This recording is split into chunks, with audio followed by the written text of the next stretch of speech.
Welcome to the 100 Rural Women podcast. I'm your host, Teresa Kittredge, founder of 100 Rural Women. We're a nonprofit, nonpartisan organization dedicated to creating connections and inspiring leadership. We see a future where more women are in positions of leadership, and we are out to interview 100 amazing women doing important work in rural America. I'm super excited today to introduce you to our guest. It's Clare Shirley, and Clare lives in Tofty, correct? Yeah, technically Tofty, but we're about 24 miles up a gravel road north of Tofty. So my P.O. box is in Tofty. I hear you on the P.O. box. That's sort of the way it works out here. I really appreciate you coming today. So everybody, welcome Clare to the podcast, and so excited to learn more about you and to be able to share about you. So I know the way we met was through one of our programs through Morning Connections, and it's just been a pleasure to get to know more about you and to meet you. So we're just going to get started if that's okay with you. Great. Yeah. Hey, alrighty. So I'd like to start out with the same question, which actually KAXC, which is a local radio station, Heidi Holton gave me the thought for this question. So it's, if you could share a lesson that you learned from your grandmother or, one of your grandmothers or an important older influential woman in your life. Yeah, I read this question and I've heard other women answer it on the podcast when I've listened in on some of the past episodes already. And it got me thinking about actually my husband's grandma. Her name was Joan Shirley, and she lived on a lake, also very rurally in the northwestern corner of Montana, up outside of Eureka, Montana, in Trigo. And we spent a lot of time with her when we lived in Montana for about 10 years. And she was just like the coolest of cool ladies. And her husband had passed away, unfortunately, when they were pretty young. And so she lived mostly by herself on this remote cabin, on this remote lake.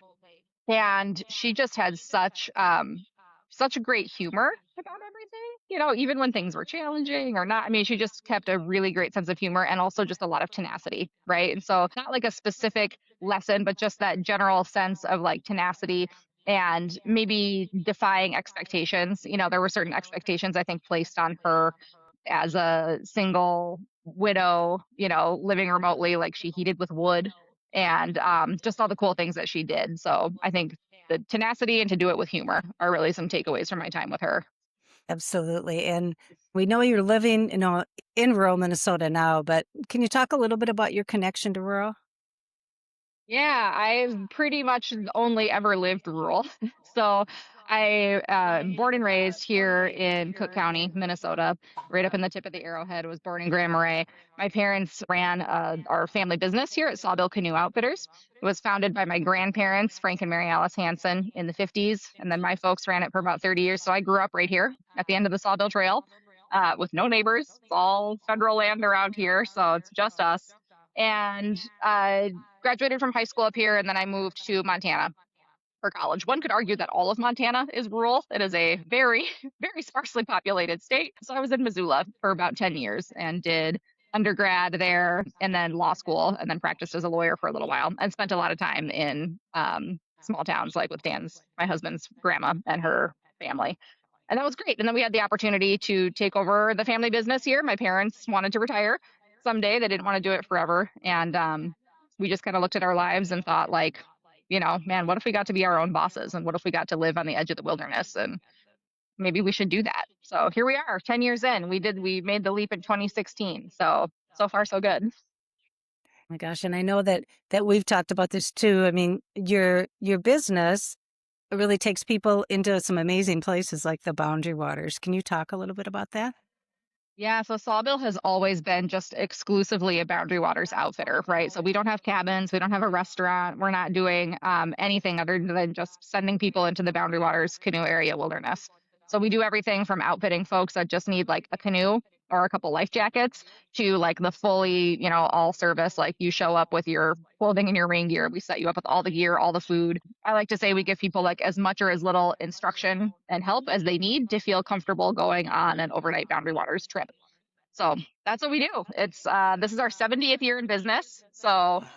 yeah, it's been a good run. We feel super lucky to still be here, and we're gonna have a big party with everyone who's ever worked for us that gets to come back and come home, as it were, and reconnect with each other. So it'll be really fun.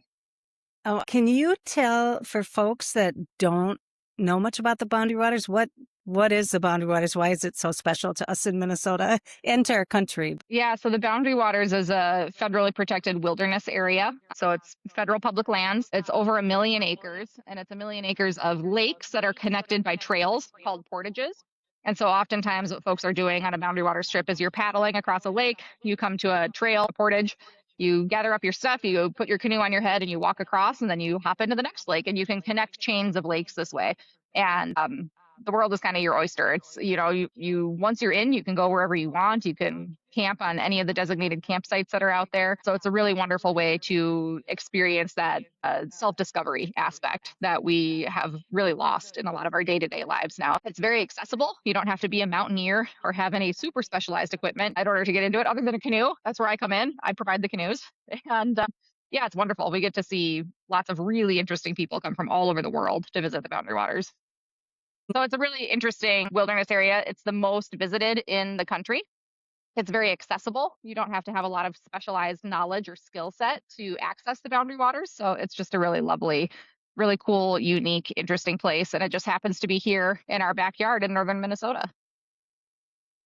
I love it. And it's so beautiful there. I'd highly recommend people come because it's so peaceful and so just such beautiful nature. And how was it? How was it coming home? How was that transition to come home and, get involved in your community and all those pieces? Yeah, the ability to be involved in community was one of the things that brought us back here, actually. Missoula, although it's not a huge city, it is bigger than Grand Marais or Tofty. And the opportunities to be directly involved were harder to come by. So coming back home, it was really nice. I think within a year of being home, I was on our local clinic board. We have a federally qualified community health center up here. And so I was right away hopped onto that board. My husband is the chair of our school board up here. He was doing that, I think, within a year or two also of us moving back. But it's been really nice. It's been really nice to come home and be here as an adult. I really value the time that I had away. It was nice to be gone for 10 years, um, basically all of my 20s. But we made a lot of big transitions at once, right? So we like sold our house in Missoula. We quit our careers. We both had like big kid jobs in the world. I was pregnant when we came back. So I was like 5 months pregnant when we moved. I mean, we just did like all the big life changes at once. And it went really well. So I don't know if I would recommend that to anybody else, but it worked for us. You've done some really neat things, and you think about all the different things that you've gotten to do, in your life so far in your career. What are some highlights? What are some of the more amazing and meaningful things that you've gotten to do? Yeah, that's an interesting question. I hope that a lot of my highlights are yet to come. I think we're about 10 years into running Sawbill. I think we're looking at probably another 20 of doing this here. So I hope that there's a lot of highlights still down the road for me. But I do think spending my 20s in another state, going somewhere where I didn't know anybody, I didn't go to college with any friends or anything like that. I left. And I talk about my 20s as sort of like my prove it years, where I came from this really solid family and a really solid community and a really solid place. And I was like, man, I wonder if I can do anything on my own. Like, can I do this? And so I spent 10 years in Montana and I did it. I proved it to myself that I could stand on my own 2 feet and achieve things. So I got to work in the federal court system in Montana for a little while as a law clerk to a judge out there. And that was really formative and a really interesting time.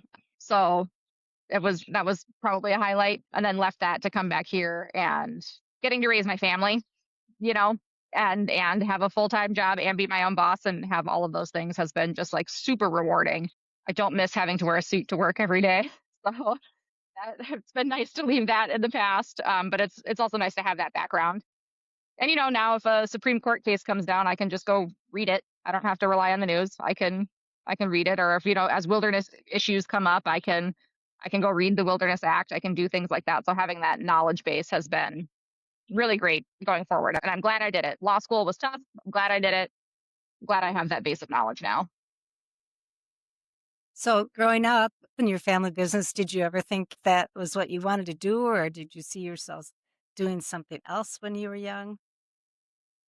Yeah, I never planned to take over Sawbill. It was certainly not in the plan. And my family was really good about saying, like, this is an option, but no pressure, it's kind of there if you want.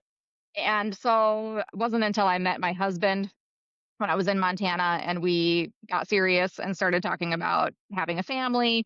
And at that point, I was halfway through law school. He was working as a chemist for a biotech startup company.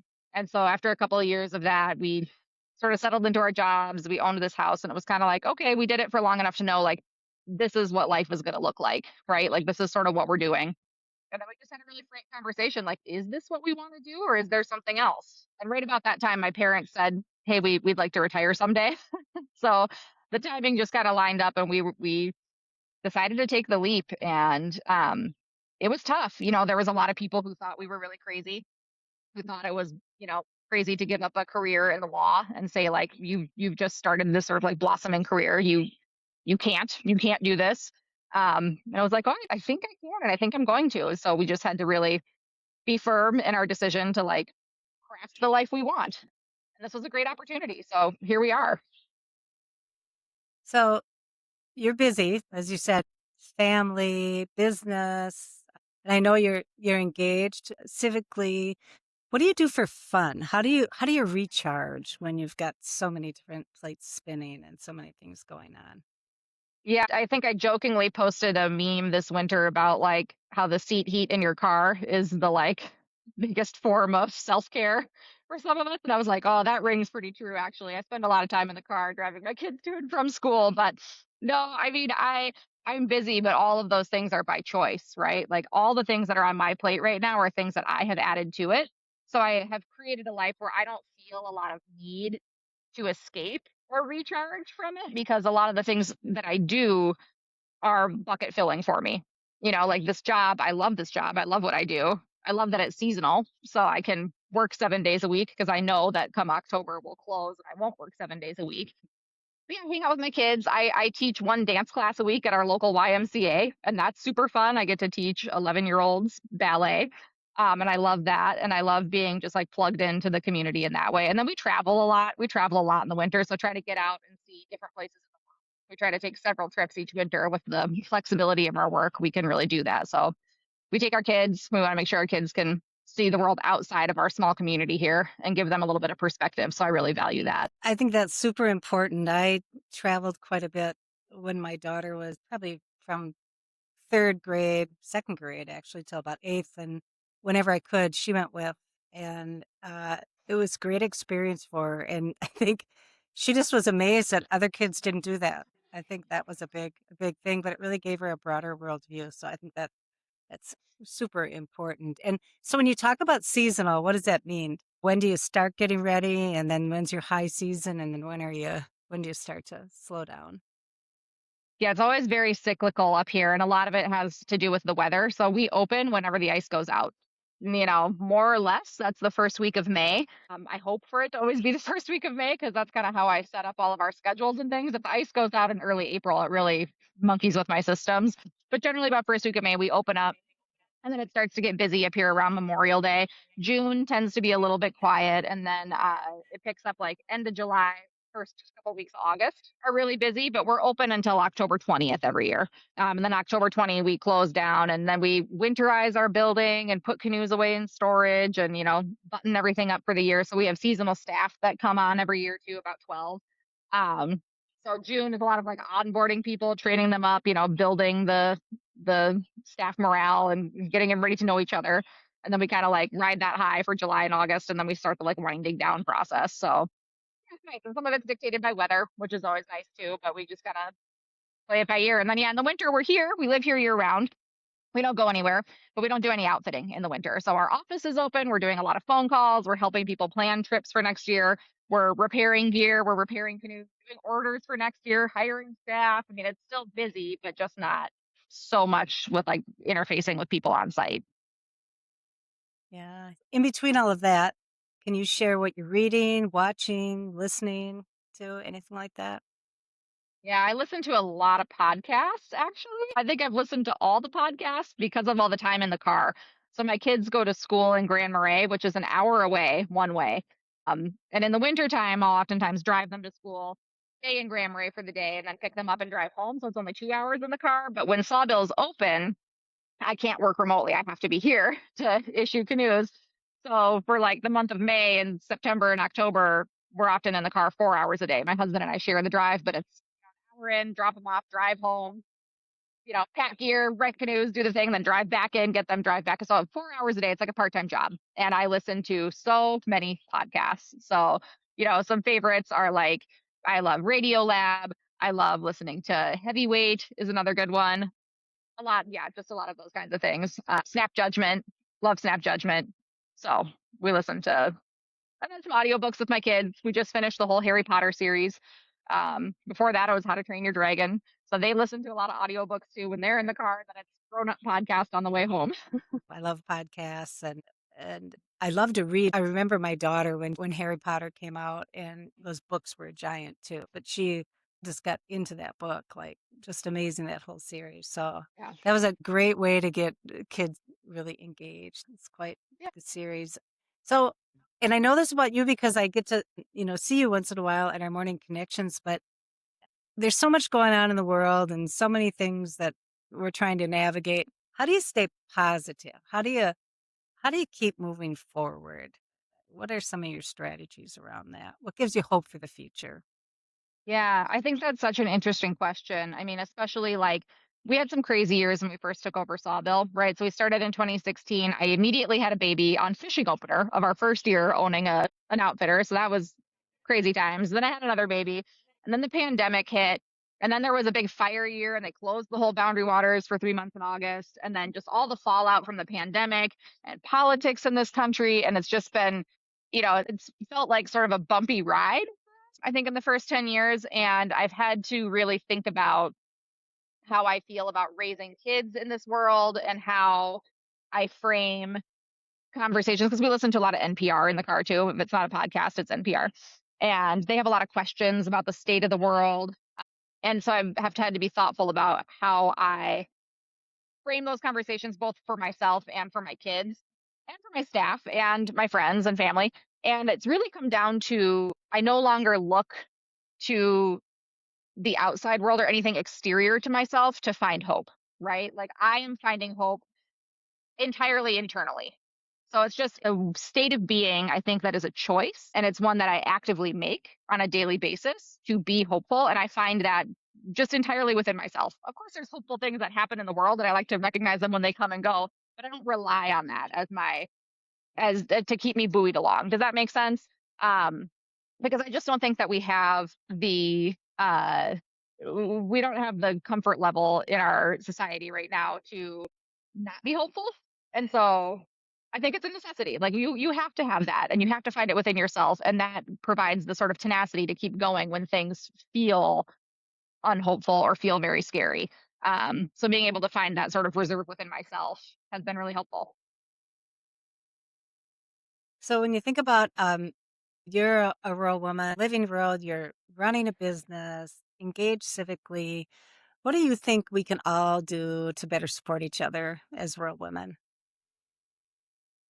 Yeah, I love connecting. I think it can be really hard. You have to be really intentional about making those connections with each other because you're very unlikely going to just like happen upon somebody at an event or something because we're all so spread out and far flung that if you aren't really intentional about showing up and saying yes to things and making it happen, it's not going to happen organically, I guess. Like very rarely am I bumping into people at the grocery store because I am only at the grocery store once every 2 weeks or something. So I think that, rural women are pretty good at supporting each other. We kind of know the drill. We have lived here for a long time. We're good at it. We've been doing it for decades and generations. I've watched my mom do it. I watched my grandma do it. I watched them cultivate these like deep friendships and deep connections with different organizations. I mean, anytime you want to like get something done up here, like it's a group of women and we just do it. And I would say to like outside folks looking at how can we help rural women, I think you just have to keep inviting us. Again, we're not going to just happen across an event. We're not just going to like see that flyer and hear about that thing. Like you have to intentionally reach out and keep inviting us. And we'll probably say no a lot because we're really busy. It's hard to get to Minneapolis, but occasionally we'll say yes. And when we do, we will really make it count because we know how important the time is and we know how to get stuff done. So even if we say no 100 times, invite us at 101st time one of those times we'll say yes and we'll be able to be at the table and we know how to do stuff. So Yeah, and I think one of the things that, I mean, you know this, and just with our research and the work we've done at 100 Rural Women is women are pulling it together. Women are the ones leading, leading things in community. They figure it out.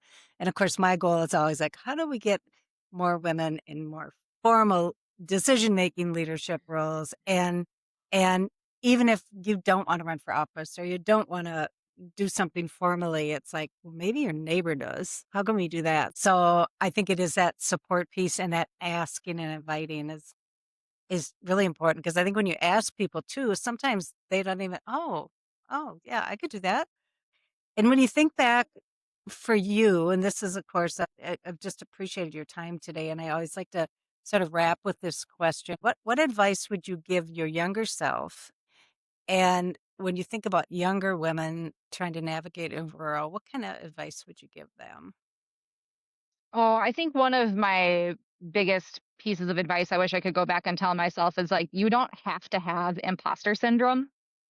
Like you don't have to have that. Like people ask women all the time, like, how do you overcome feeling inadequate? How do you overcome feeling like you don't have a spot at the table? And it's like, I don't actually feel that. I do feel like I have a spot at the table and I do feel like I have things to offer. And I do actually feel pretty confident about my thoughts and opinions. But so often you are just sort of raised and habituated into feeling like you should apologize before you give your opinion, or you should temper it with like, well, I don't really know what I'm doing, but maybe, this, that, or the other. And you just don't have to do that. You don't have to be that way. I mean, I am cognizant of when I'm talking about things that I know about.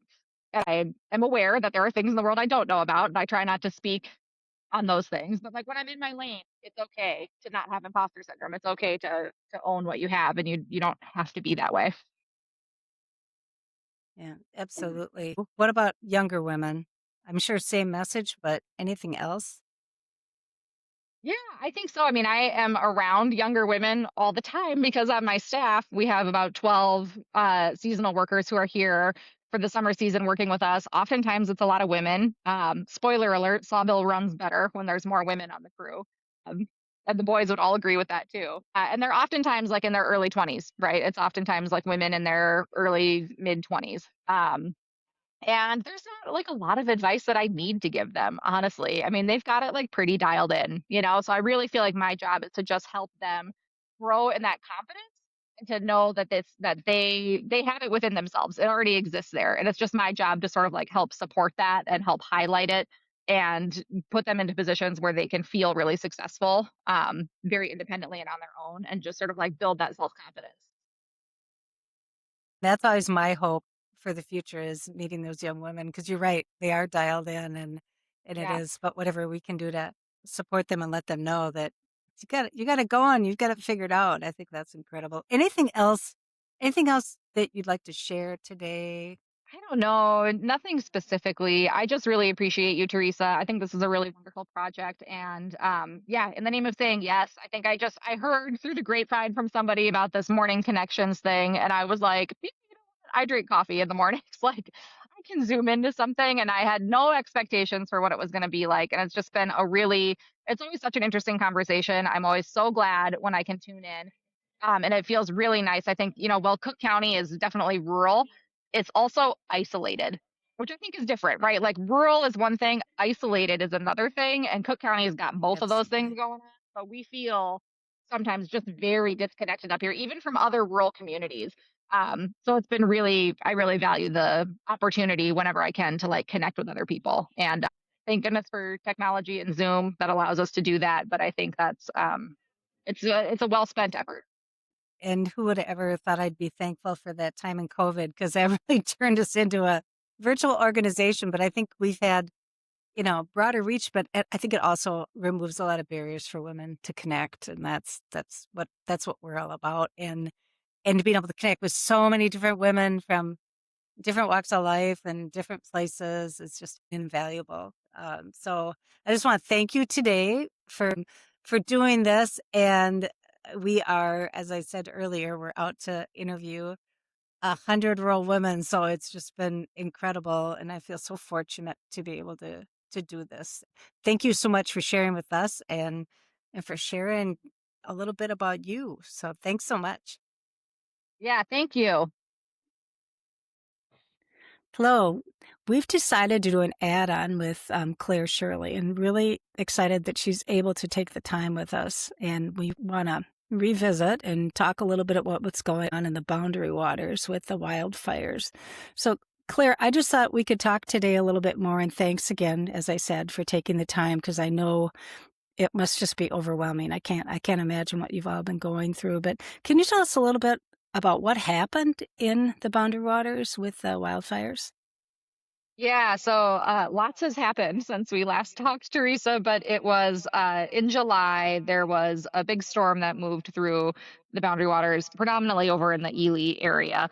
So the Boundary Waters is very big, right? So there's like kind of Ely on the far western side, the Gunflint Trails on the far eastern side, and then my business, Sawbill, is kind of on the southern edge of the Boundary Waters. So lots of varied areas, but over on the western side by Ely, there was a big storm event that moved through, lots of lightning. So there were several fires started by lightning strikes. And then we had that sort of crazy heat dome that everybody in the state experienced in mid July, where it was like over 100 degrees up here in the boreal forest, which is super unusual, and really high winds. So just like prime fire conditions. And it really whipped up some of these fires in a really big way. Additionally, there was one fire that came down across the border from Canada. It was up in Quetico, and that fire came down right in between like Knife and Otter Track lakes, which is several miles to the west of like the end of the Gunflint Trail. So, and like due north of us. Um, so it was a big event those couple of days. The fires made some really big runs and moves, which precipitated the Forest Service closing the entire Boundary Waters, which is only the third time that they've ever done that. Once was in the 70s, and then they did it once in 2021 when there were had sort of a similar fire season, similar but different.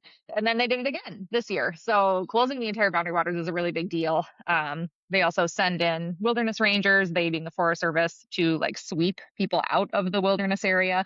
And then it shuts businesses like mine down just completely, right? So they did that, and then we were closed for about 3 weeks. So it took some time to sort of work through, a reopening, letting people back in the woods.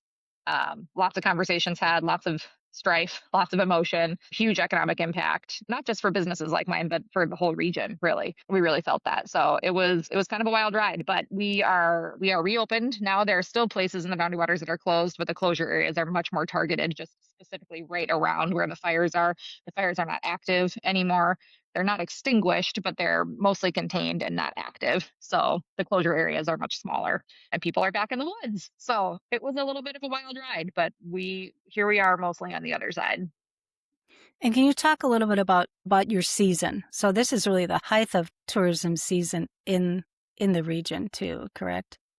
Yeah, so as a seasonal business, we're only open from basically ice out whenever that happens in early May, usually. And our business stays open until October 20th. Most outfitters close on October 1st, which is the end of the permitting season in the Boundary Waters. We stay open a little bit later for a variety of reasons. But basically, as a seasonal business, we make all of our money in July and August, right?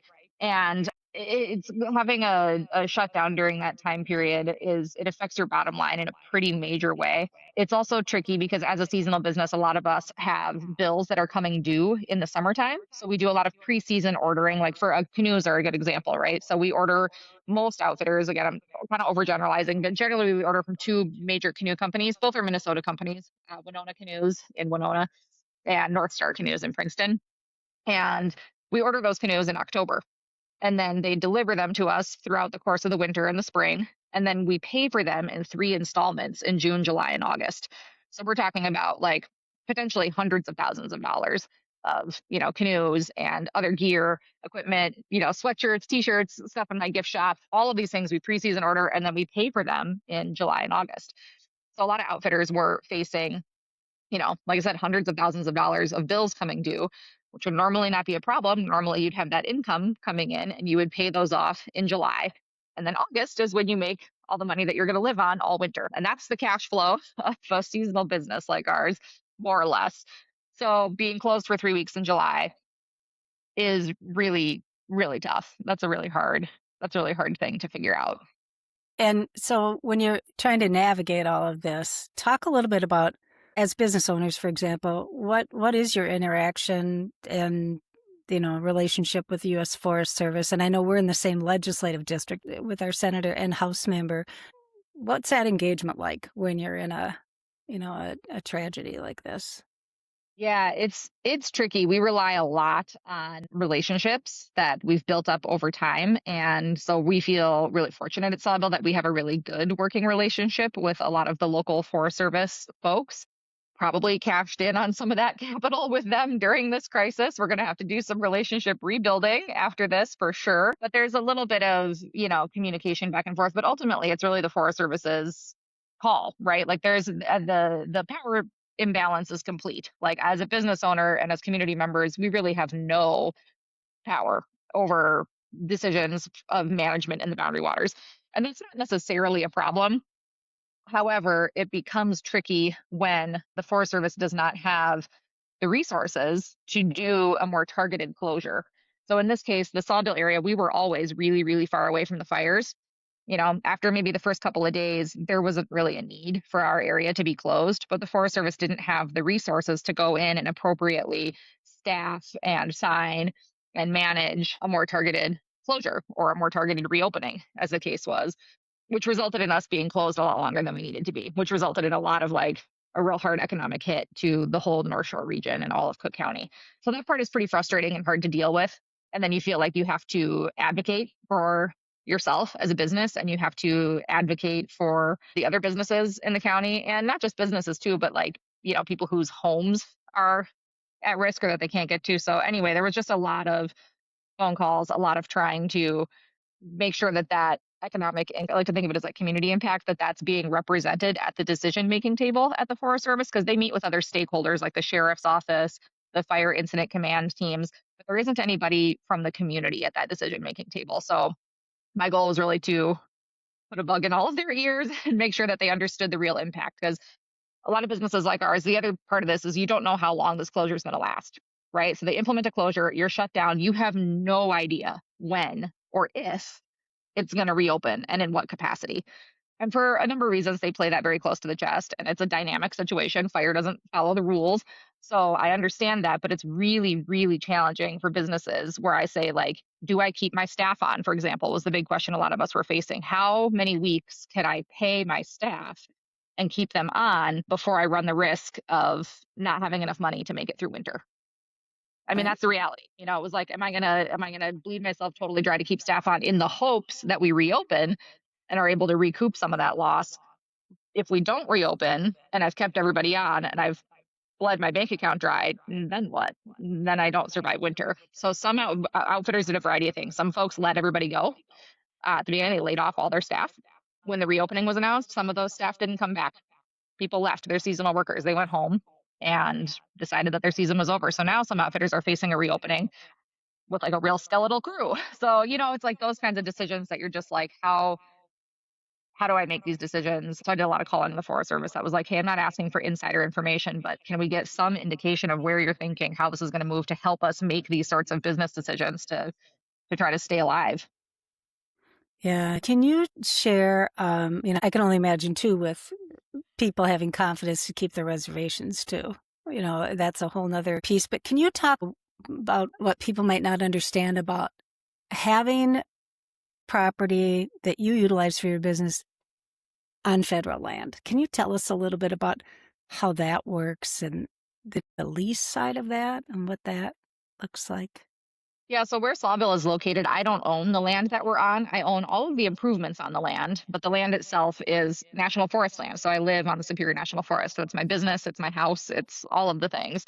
We're on a 20-year special use permit, is what it's called. So it's basically a lease. And we pay the Forest Service. They get a cut of everything that happens on this land, and everything that we build or do on this land has to be approved by the Forest Service also. We work very closely with them in a lot of different areas and avenues, but yeah, so that's how it works for us. There's a few other businesses like ours. Some places own their own property, but yeah, some of us are on special use permits like that. When you think about what can people do to support the businesses in your area, but the boundary waters, as a region. Yeah, one of the things that's really illustrative in this is like when the Boundary Waters is closed, how big of an impact it really has on the rest of the community, right? So it's really hard to dial in on those economic numbers of like what sort of economic impact does the Boundary Waters have on the local community outside of Boundary Waters focused businesses like mine. There's sort of these tiers, right? There's like businesses that are like outfitters or just all Boundary Waters. There's like restaurants and lodges that are like Boundary Waters adjacent.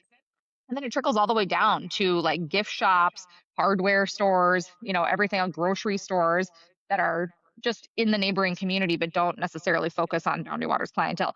I'm here to tell you, everyone took a hit. Everyone took a hit in July. I mean, I have a friend who owns a gift shop in Grand Marais. Her numbers were down by 50% when the Boundary Waters is closed.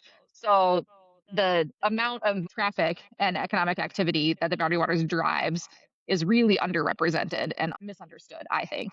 So, in that vein, I think it's really important for people to advocate for the Boundary Waters. And as we've seen here, the Forest Service has been severely understaffed and under resourced for years. This isn't new. This isn't a brand new thing. Even in the last couple of years, they've been under a hiring freeze for over 2 years now, I think. I mean, the Kawishri Ranger District, which is Ely, doesn't even have a district ranger right now, and they Mm. can't hire for it, not even internally. The hiring freeze is internal as well. So they can't promote people, they can't hire internally. So between attrition from people retiring, as well as like the Doge cuts and everything else, they're being asked to do more and more with less and less every year. Those of us who are kind of like in the know and in the circle have seen this as a big problem for a long time, but now we're seeing it play out as like a capital P problem that's really garnering a lot of like even national attention. And that's not unique to the Superior National Forest, right? Like this is happening everywhere. But we saw it happen with the fires this year. They just weren't able to respond in the most targeted or nuanced way. And it's bad forest management. It's just bad forest management, but they don't have the resources to do it correctly. So one thing people can do is advocate for fully funding and staffing the Forest Service. We see these people, they're locals, they live in our community, and they need to be able to hire for these positions and be able to effectively do their jobs. And it matters. It affects our local communities, it affects our local economies. So yeah, fighting to protect the Boundary Waters, working with the advocacy groups, Save the Boundary Waters, Friends of the Boundary Waters, they both do good work. But then calling your state and federal legislators and saying, we need to protect this asset to our communities because we've seen what happens when there's, even a negative news cycle about the Boundary Waters. Everybody takes a hit. Yeah, absolutely. And just going back to like Grand Marais to during the height of the fires to there's one of my favorite restaurants, Angry Trout, which is just this great little place on the lake. They were recording from there and the whole deck was empty, just empty, in July, which was so amazing. So, well, I think that's so helpful to just let people know about what happened and what they can do. Anything else that you'd like to share about future or anything that any more you'd like to share? Yeah, I think the other thing that has been really helpful is that people are reaching out to outfitters and people who live here in general. It's, like I said, the Boundary Waters is really big. It's not a monolith. There's a lot of different places and access points, and they're all a little different. And it's just really hard for the news cycle to carry all of the nuances of the different areas of the Boundary Waters. So I'm still getting phone calls every day asking about air quality. We haven't had smoke in the air. I mean, we had smoky air for about 5 days in July, and it's been completely gone since then. But we're still getting phone calls every day because the Star Trib is still running pictures of smoke in the air in Grand Marais. So I really appreciate it when people reach out to those of us who are on the ground. A lot of outfitters have like Instagram accounts where we're posting things regularly. We live here, we're here full time all year round. So we've got good, accurate information about what's going on the ground. And if you're trying to plan a trip from like Colorado or something, like my gosh, just give us a call, hop on our social media accounts, get some information like directly from the source. In this day and age with all the technology and social media, there's pros and cons, but one of the pros is that you can get really good direct information like on the ground from people who are there and we're out here like putting it out. So yeah, I would encourage people to like reach out if they're trying to plan a trip and don't be scared away. It's hard to do a risk analysis when you're just looking at kind of one big headline. Far better to just like call the place that you're going to go, the lodge, the resort, the outfitter, and the hotel, and we can give you like more accurate information and help that risk assessment because every group is different. Well, I want to thank you for taking the time today as you're just sort of digging out of everything that has happened and just remind people what a national treasure the Boundary Waters is. And if you haven't been there, you need to go. So we will post on our website and social media also. We will post. And you were talking through the map. When you live close to Boundary Waters, you know where everything is. You know where the cities are. But I forget how big it is sometimes. And Yeah. I live up here, so I think we'll get maps up and just resources on the website too, so people can learn more about the region and the importance of the region. And I mean, non-motorized. I mean, there's just a lot of things about the Boundary Waters that I think that people need to know. So we definitely will share information about that. But thank you so much, and thanks for all you do. And I know that you can't get a break because it's so busy. But I hope you guys. I did see you went on a picnic one day on social media, which was great.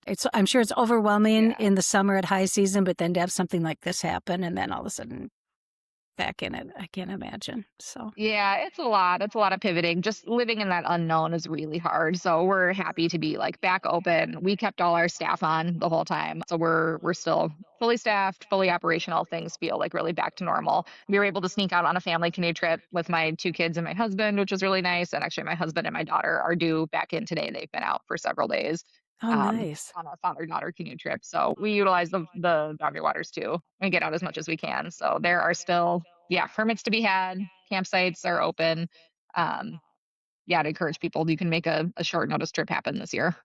And remind me, you're open till the end of October? 20th. 20th. Okay.